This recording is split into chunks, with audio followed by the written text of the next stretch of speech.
Hola amigos de La Cuarta, estamos en una nueva edición del programa El Distrito para que usted conozca a los candidatos que van a la Cámara Baja y pueda votar en conciencia y con información. Esa es la idea. Me acompaña colega y amiga Seiji Miranda, ¿cómo está? Periodista estrella de Crónica, ¿cómo estamos? Sí, de estrella. Contenta y bueno, hoy día ya no somos Poder Femenino hoy día, pero bienvenido otra vez, Ronald. Es que vamos rotando con personalidad, tenemos una representante del Poder Femenino, claramente. Eso sí. La presento inmediatamente, es Camila Antonia Amaranta Vallejo Downlin, es madre, geógrafa y política chilena. En las elecciones parlamentarias del 2013 fue elegida diputada por el Distrito 26 de la Florida. Tiene 29 años y es la más joven de los 120 parlamentarios. Militante del PC, se inició en política como dirigente estudiantil. Fue presidente de la Federación de Estudiantes de la Chile, donde estudió también, de la FECH, entre 2010 y 2011. También fue una de las principales líderes de la movilización estudiantil de 2011 que recordamos, muchos recordamos acá. Candidata a diputada por el nuevo y palpitante Distrito 12, que incluye ahora, bien extenso Seiji, La Florida, Puente Alto, Pirque, San José de Maipo y La Pintana. En la lista de la fuerza de la mayoría, PR, PC, PS, PPD.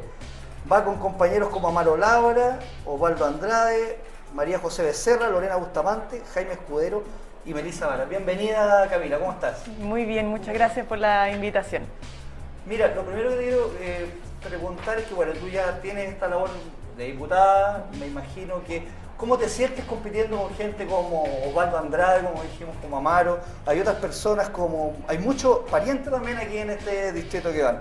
Sí. Por ejemplo, la lista de Chile Vamos en general son casi puros hermanos, hermanas. Hermano alcalde de la Florida, el señor Carter, Álvaro Carter, María Teresa Lavín, prima de Lavín, Jimena Sandón, hermana de Manuel José Sandón, Michelle Zunino, hija de Marcelo Zunino, y otros personajes que son más televisivos como David Enrique, futbolista conocido en la zona de Puente Alto de La Pintana, y Pamela Giles, que todos la conocen, periodista, polemista, le hizo alguna... No necesita mucha presentación. No necesita mucha presentación. Pero eso, ¿cómo ve el panorama aquí con toda esta gente, este nutrido grupo? ¿Y cómo te Bueno, diferencias sí, primero hay como un emprendimiento familiar en la candidatura de Chile Vamos. Son muchos parientes que obviamente tienen harta capacidad y recursos a propósito de que sus familiares son alcaldes, ¿cierto?, de hacer campaña. Pero ha sido una campaña interesante en primer lugar y desafiante porque el distrito crece tremendamente. O sea, es un distrito que pasa, en mi caso, de la Florida a sumar una de las comunas más populosas de Chile, la segunda, después de Maipú, si mal no recuerdo, sí, que es Puente Alto, La Pintana, San José, Maipo y Pirque. Entonces crece mucho el territorio, crece mucho las realidades que hay que conocer. Y bueno, desde el año pasado ya que vengo tratando de contactarme con muchas organizaciones y dirigentes sociales de las distintas comunas para ir conociendo ya toda esa realidad. Pero es muy bonito igual el desafío, porque no solamente estamos en una campaña sin el sistema electoral binominal, lo que permite tener muchos competidores, 36. Muchos de los cuales en verdad no conozco, en general casi conozco muy pocos. Son 36, po. Sí. Conozco muy poco, algunos los conozco simplemente por la televisión, Pamela Giles por los temas farándula y más que nada ligado al mundo de la televisión, pero realmente conozco a muy pocos candidatos, con excepción, diría yo, de los que van a la reelección.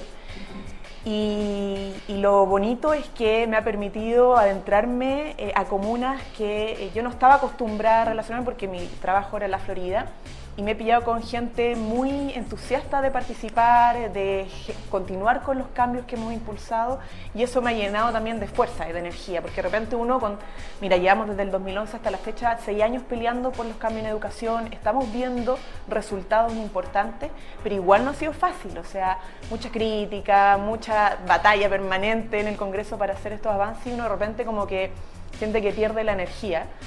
Pero el recontacto con la gente de otras comunas además ha sido muy alentador, y eso ha sido súper para mí interesante. Es un desafío grande por la extensión del territorio, por la cantidad de competidores, pero también por ese encuentro con la gente. Mira, antes de entrar al tema educacional, te iba a preguntar sobre esto mismo, de la extensión de ahora de los distritos.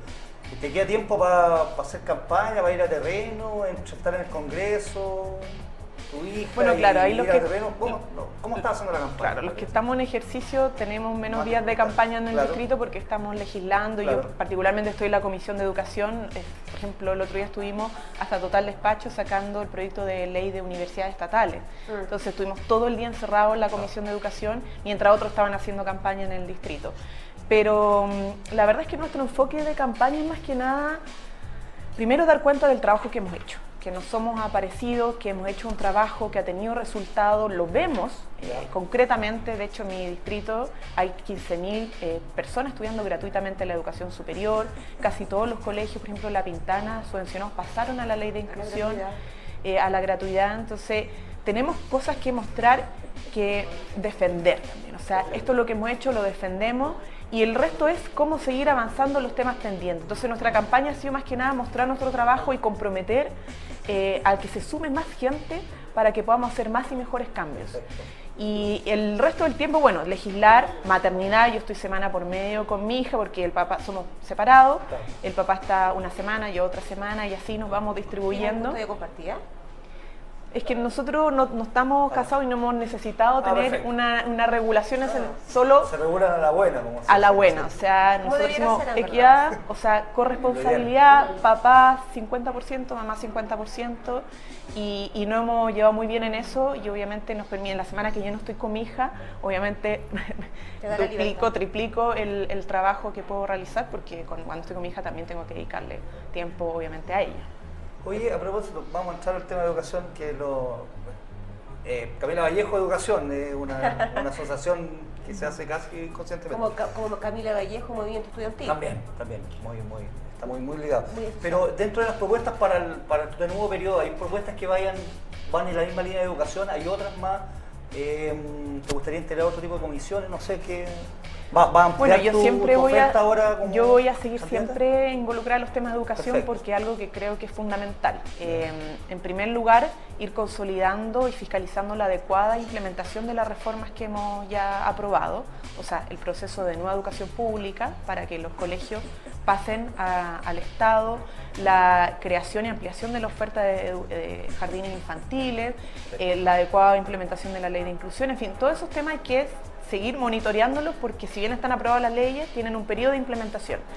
Y lo otro tiene que ver con otros desafíos en materia educacional que están pendientes.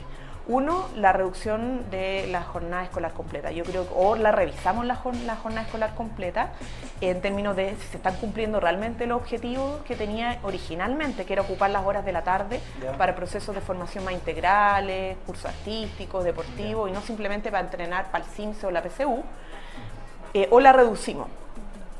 Hay temas, por ejemplo, aún pendientes para los profesores, que si bien reducimos las horas lectivas, que esto de las horas presenciales en la sala de clase, y ampliamos las horas no lectivas, yo creo que todavía hay que avanzar más en esa dirección. Reducir el peso del CIMSE.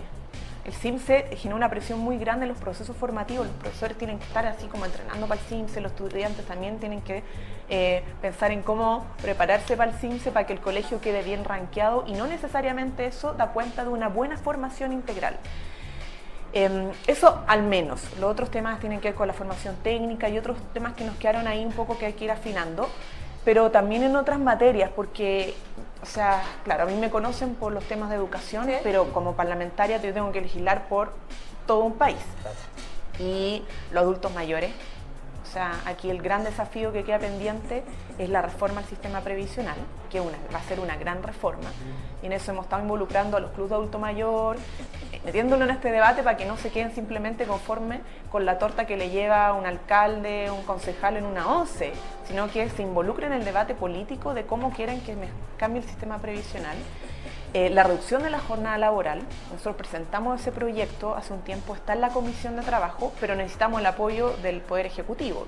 Y en eso nosotros estamos muy agradecidos y celebramos que nuestro candidato Alejandro Guillé lo haya incorporado en el programa, porque en el próximo periodo de gobierno vamos a poder hacerlo realidad, o sea, discutirlo seriamente para asegurarnos que ningún trabajador o trabajadora trabaje más de 40 horas diarias y que tenga una adecuada remuneración por esas horas.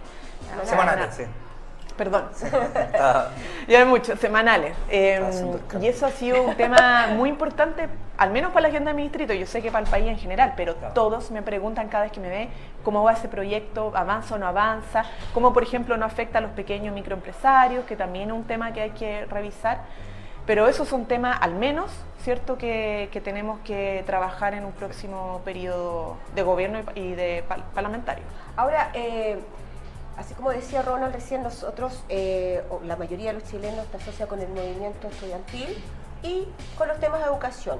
Primero una pregunta cortita, de la que nunca te he escuchado decir algo, seguramente lo has dicho, pero yo no lo he oído. ¿Qué le dices a la gente que dice que tú traicionaste el movimiento estudiantil? Le digo que hay que ver los resultados, que no hay que quedarse simplemente con una percepción subjetiva de algo que se instaló en las redes sociales o los medios de comunicación, sino que hay que revisar lo que hemos logrado después de 6 años de lucha. A mí me conocieron en la calle peleando por educación, pero he estado todos estos años peleando también en el Congreso por esos cambios. Y cuando yo miro lo que hemos logrado, me doy cuenta de que la mayoría de lo que pedimos en la calle, en frente al gobierno de Sebastián Piñera, lo hemos logrado.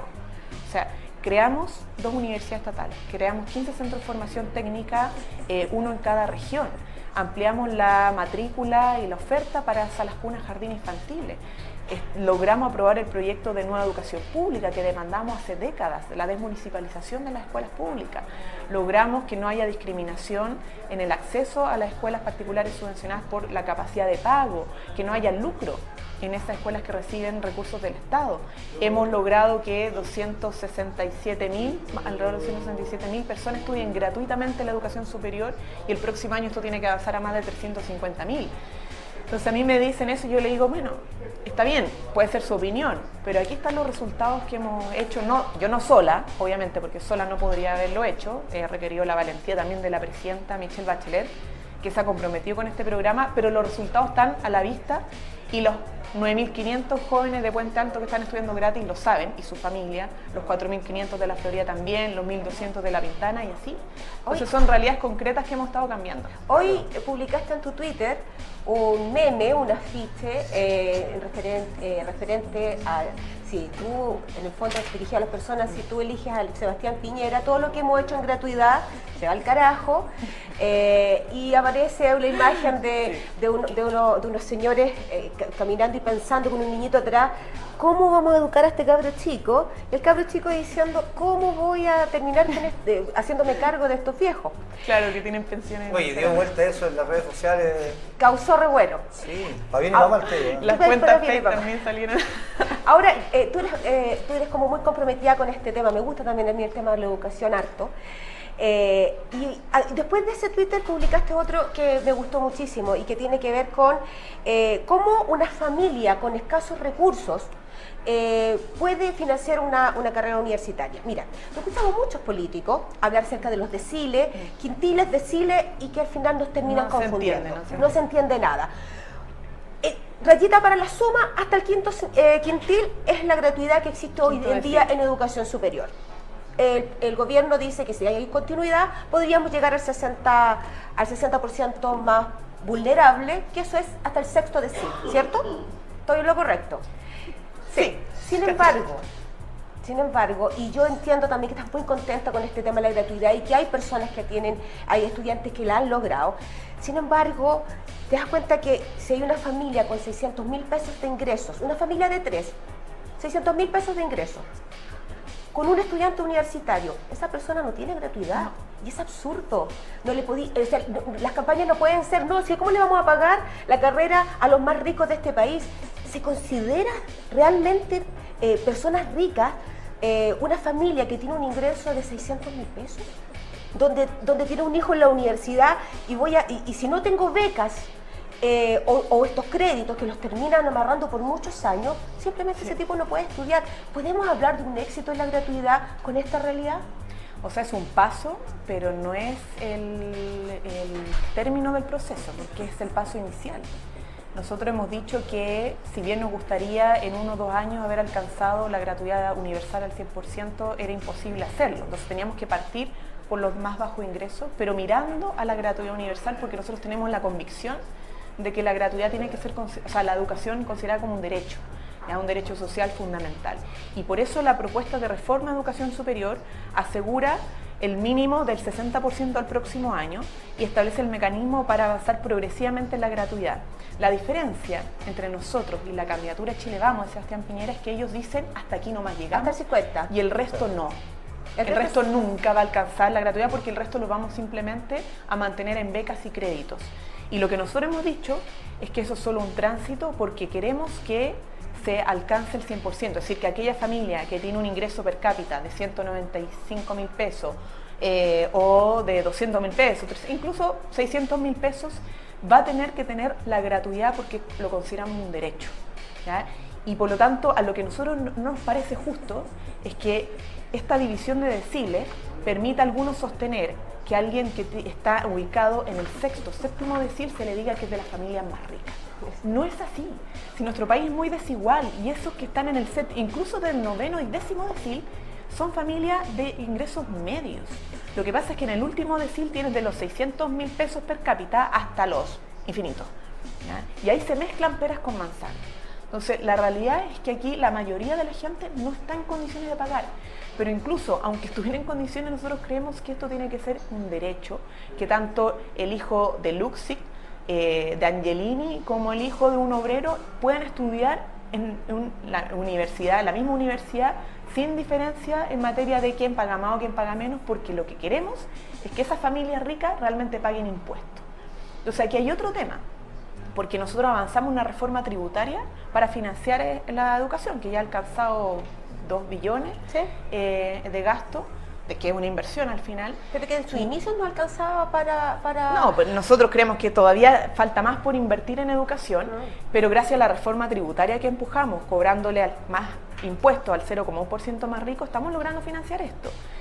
Y lamentablemente la candidatura de Sebastián Piñera no solamente dice que no le va a dar nunca gratuidad a los que ganan 195.000 pesos per cápita hacia arriba, sino que va a revisar la reforma tributaria para disminuirle los impuestos a los más ricos para incentivar la inversión.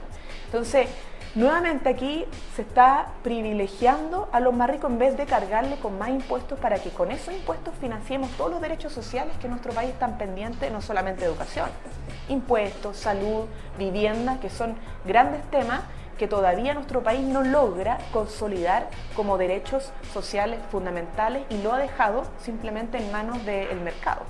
Ahora, Camila, con respecto a esto, ¿no será un poco sacarle el traste a la jeringa este tema de la educación superior? Porque tenemos universidades, tanto llamadas estatales, que no siempre son estatales, y las mal llamadas también privadas, que tienen aranceles que son los más caros de la OCDE, con carreras artificialmente alargadas. Entonces, ¿qué hacemos cuando damos crédito y damos becas? Seguimos manteniendo este gran negocio que es la educación en Chile. ¿No se podría también poner ojo ahí y quizás ajustar aranceles, obligar a las universidades a dar el servicio o rebajar los aranceles y que estén de acuerdo a la realidad nacional, porque no están de acuerdo a la realidad nacional? Y así nos evitamos becas, nos evitamos créditos y nos evitamos estos dramas también con el tema de la gratuidad, porque en el fondo quizás si hay alguien que pueda pagar, que pague lo justo, como estudiaron muchos de los que hoy día dirigen el país con esta especie de cobro diferido que existía antes. El diferencial era casi algo simbólico. Porque en general todos los que, mira, los expresidentes, todos estuvieron gratis, todas las personas que vivieron, estudiaron antes de la dictadura militar estuvieron gratis. Yo comparto ese diagnóstico, de hecho ha sido un problema discutido y debatido en el marco de la reforma a la educación superior, los altísimos aranceles que tenemos, el negocio que se ha permitido en la educación superior y por cierto la extensión también de las carreras. Y justamente esos 3 aspectos lo hemos regulado en la reforma de la educación superior que hoy día está en el Senado. Nosotros ya la aprobamos y ahora está el Senado ahí pendiente de ser aprobada. Lo primero que tiene que ver con los altos aranceles. De hecho, todo lo que tiene que ver con el aporte gratuito a las instituciones con 4 años de acreditación para arriba va asociado a que sean sin fines de lucro las instituciones. Se crea la superintendencia para que garantice justamente el que sean sin fines de lucro y establece sanciones sumamente altas para aquellos que lucren. De hecho, hasta con posibilidad de ir a la cárcel. Y a esas instituciones se les exige una regulación de aranceles. ¿Por qué? Porque, como bien tú dices, está el arancel de referencia, que es como el que supuestamente debiesen cobrar, y el arancel real, el que realmente cobran. Y ahí hay una brecha muy grande. Entonces la beca te cubre el arancel de referencia muchas veces, pero tú tienes que cubrir la otra parte, que es la diferencia entre el de referencia. Y que a veces hay. Entonces la gratuidad asocia a una regulación que en general equilibre y baja los aranceles, ¿ya? Para que haya como una armonía. Lo segundo, la extensión de la carrera. La gratuidad asocia a la duración formal de la carrera para evitar las extensiones y que bueno, las instituciones en el fondo les convenía muchas veces que los estudiantes se demoraran más en egresar porque era un pago de arancel, eran más ingresos. Entonces la gratuidad asociada a que si la carrera dura 5 años, la gratuidad dura 5 años. Entonces un incentivo también a que rápidamente esto se termine, o sea que se termine en el fondo en el periodo que corresponde. Si tú te demora un año más, ahí tampoco es que se le cargue al estudiante, 50 y 50. 50 a la institución y 50% al estudiante. Pero la idea es que terminen para que otros puedan estudiar. Y lo último en relación al lucro, que justamente lo que señalaba anteriormente, que se creó una superintendencia de verdad, con reales facultades, atribuciones, de meterse en las instituciones, pedir informes financieros, regular, recoger demandas, denuncias y cursar multas y sanciones respecto a esas denuncias en materia de lucro. Entonces, es una reforma súper importante, o sea, algo que nosotros pedíamos en las calles en 2011 con mucha energía, no teníamos respuesta y hoy día hemos logrado hacer que ese debate avance y esperamos que prontamente, obviamente, el Senado lo saque para que cuanto antes sea ley y empiece esta regulación, porque si no va a seguir la crisis en educación, que lo estamos viendo, por ejemplo, con la Iberoamericana, lo mismo también con la ARCI, la Universidad del Mar. La desregulación en producto de la lógica de mercado es brutal y necesitamos ya poner a implementar esta ley para que todo empiece nuevamente a armonizarse. Oye, Camila, bueno, un episodio que causó mucha polémica en las redes sociales y rebotó en medios de comunicación y todo, y fue el episodio con tu hija Adela cuando la llevaste al Congreso. No. Esto generó una ola de críticas por algunos diciendo, pero con el sueldo que tiene, cómo no la lleva a una sala cuna, y tú respondiste en ese momento también que sí, lo llevo a la Junji, van a decir que me estoy aprovechando de los beneficios a gente con menos recursos, y si llevo a una cuestión privada van a decir que soy exclusiva o que no probablemente la educación pública.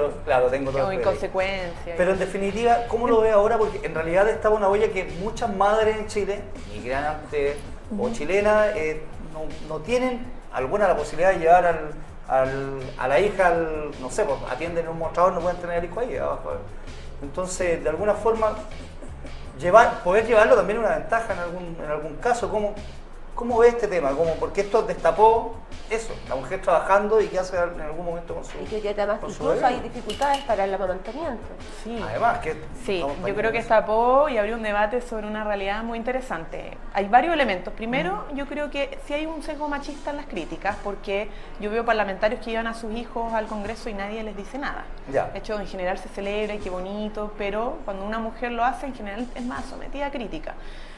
Lo segundo tiene que ver con el derecho a sala cuna y jardín infantil en nuestro país, que ahí tenemos un tema yo creo que todavía pendiente, independientemente de que la presidenta ha avanzado en la meta presidencial de crear salas cuna y jardín infantil y ampliar mucho más la oferta en esa materia, pero todavía no encontramos con personas que, por ejemplo, quieren postular, matricular a sus hijos en un jardín Junji, pero no tienen los recursos para pagar uno privado y están copados.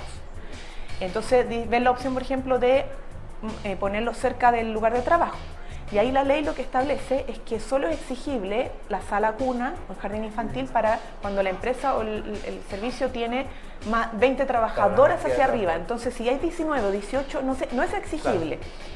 Y si hay hombres, padres, que quieren también ejercer esa solicitud, no pueden porque la ley solo faculta a las mujeres. Entonces nosotros propusimos un proyecto de ley en esa materia, haciéndonos cargo también de esa realidad, porque lo vemos cotidianamente. Y el proyecto dice lo siguiente, o sea, todo trabajador o trabajadora podrá exigir sala cuna o jardín infantil en su lugar de trabajo, sea esta 1, 2, 3 o hacia arriba, y sea hombre o mujer. Porque así evita la discriminación para el contrato. Claro, ¿por qué? Porque cuando son mujeres se discrimina porque se va a embarazar y voy a tener que pagar la sala cuna o jardín infantil. En cambio, cuando sí es exigible por hombre o mujer, ya no importa, entonces no se genera esa discriminación. Y iba a decir otra cosa más. Lo último es que Una cosa es, no puedo yo al final, igual tengo a mi hija en un jardín infantil, si Claro. ya tuve que resolver eso, pero hay veces que también no se trata de que no la pueda dejar con alguien, se trata de que la extraño mucho porque llevo una ya semana sin verla y por toma del tema del trabajo, nosotros trabajamos en general 11, 12 horas diarias, menos el domingo, que yo lo tengo libre. Entonces hay veces que uno echa menos y si tiene la oportunidad de llevarla, no sé, a mi actividad en el distrito, ella me acompaña o al congreso un jueves, ¿por qué no? Porque no se trata solamente de mi derecho, sino que también el de mi hija a poder compartir con su papá o su mamá cuando es posible hacerlo. O sea, la llevas cuando puedes, digamos. Y la llevo cuando puedo, exactamente. No siempre puedo, no es que siempre tenga ese privilegio de hacerlo, pero cuando puedo, obviamente aprovecho para estar a compartir con ella. Perfecto. Camila, a todos los Nos están candidatos... siguiendo por las redes sociales, Sí. eso quería decirte, que hay mucha gente que está tuiteando y haciendo consultas al respecto. Y aprovechando el instante, a todos los candidatos les damos un minuto para que se dirijan a su Electorado. a sus electorados y el minuto de confianza, esa es tu cámara, dile lo que tú quieras durante un minuto. Durante un minuto ya, usted me Durante para. un minuto y lo que quieras. Lo que quiera. Bueno, quiero decirle a todos los vecinos y vecinas de La Pintana, de Puente Alto, de La Florida, de San José Maipo y de Pirque, que vayan a votar, que no crean que esto de quedarse en la casa es lo que corresponde, porque la verdad es que cuando no votan, le regalan su voto a otra persona, le dan la posibilidad que otros decidan por ustedes. En nuestro distrito en general vota el 20%, hay un 80% que no está decidiendo sobre su futuro y yo los invito a que participen, a que voten y obviamente nos respalden porque hemos hecho un trabajo que ha demostrado que hemos cumplido con lo que hemos comprometido. En educación hemos dado avances sustantivos, importantísimos, que le ha cambiado la realidad a muchos de nuestros vecinos y queremos ir por más porque todavía tenemos la convicción de que falta recuperar no solamente el derecho a la educación pública, gratuita y de calidad, sino que también el derecho a la salud, el derecho a las pensiones, el derecho a jornadas laborales dignas, el derecho a viviendas dignas, que muy bien lo saben los vecinos de nuestro distrito, que todavía es un tema pendiente por la especulación inmobiliaria, por lo caro que están los terrenos y por lo tanto la baja disponibilidad de construcción de viviendas que tanto se necesitan. Así que los invito a eso, a que nos acompañen a esta gran tarea que es colectiva de seguir construyendo un Chile verdaderamente justo, democrático y que sea capaz de recuperar derechos sociales fundamentales. Camila Vallejo, candidata al Distrito 12, te agradecemos la visita al programa de Diario La Cuarta, Seguí Miranda, como siempre un placer. Para mí también es un placer para mí recibir mujeres acá, me gusta, me Sí, gusta pues, eso. mujeres, más mujeres, y ahora hay cada vez más mujeres como candidatas por la ley de paridad de género, que es algo que también logramos, importantísimo. Bueno, Pamela Giles, esperemos ¿qué que dijo eso resulte. Que se podían ir todas las mujeres, incluso podían llegar en alguna situación. Sí, sí, tu algunos distrito. dicen que algunas listas Mira, completaron yo nomás, puedo pero en señalar general hay algo buenas candidatas. antes de que terminemos, en el distrito más del 90%, para no decir 95%, de los dirigentes sociales, de juntas de vecinos, de club adulto mayor, de organizaciones comunitarias son mujeres. La mayoría, o sea, las mujeres participan muchísimo, tienen vocación pública, vocación comunitaria, pero no alcanzan a llegar a los escaños más arriba o las instancias de toma de decisiones más importantes. Entonces hay algo que pasa aquí donde las mujeres llegan hasta aquí abajito y no se les involucra en las grandes decisiones. Por eso este país tiene tantos temas pendientes para nosotras. Y yo espero que ahora con el cambio de la ley nos permitamos más mujeres, porque tienen muchas capacidades, son mujeres grosas, muy capaces, muy comprometidas, muy esforzadas, pero que no se les está permitiendo hasta el momento llegar más arriba. Oye, Camila, Camila, que le vaya bien. La última, te hizo mucho mal esto del Audi, que te decían que tenía un Audi y todo, te siguen tirando No. la talla. No, al final ya era para la risa, aunque me encontré con gente y otros compañeros de equipo, del equipo con que trabajo, se encontraban gente que aseguraba Que era real. que era real, que me habían visto en un Audi, o incluso un mecánico que según él yo era clienta de él y que llevaba mi Audi. Yo he llegado a pensar, sinceramente, de que hay otra Camila Vallejo o hay otra persona que se parece mucho a mí que Que tiene anda un en un Audi Audi, por ahí. que anda confundiendo a la gente, pero no soy yo. De hecho, está en mi declaración de patrimonio, la única propiedad que tengo es un auto que es un Skoda, y eso es todo. Pero, Camila, y eso está fiscalizado y todo la declaración nuestra de patrimonio. Imagínate mujeres de a pie como se dice, como yo, sufren muchas veces historias que nunca se imaginaron, que son personas que realmente no sabían, mucho más tú, porque eres Sí, a una mí me mujer inventan pública. una serie de cosas, pero bueno, hay que a esta altura de repente uno tomarse un poco con humor y todavía sí, o sea, falta, porque todavía hay gente que se compra cualquier cosa que aparezca en las redes. Camila Vallejo, un gusto haberte tenido aquí en el programa, te despido nuevamente y gracias por venir al distrito. No, Que le muchas vaya gracias bien y por que le la vaya muy bien. invitación. Gracias.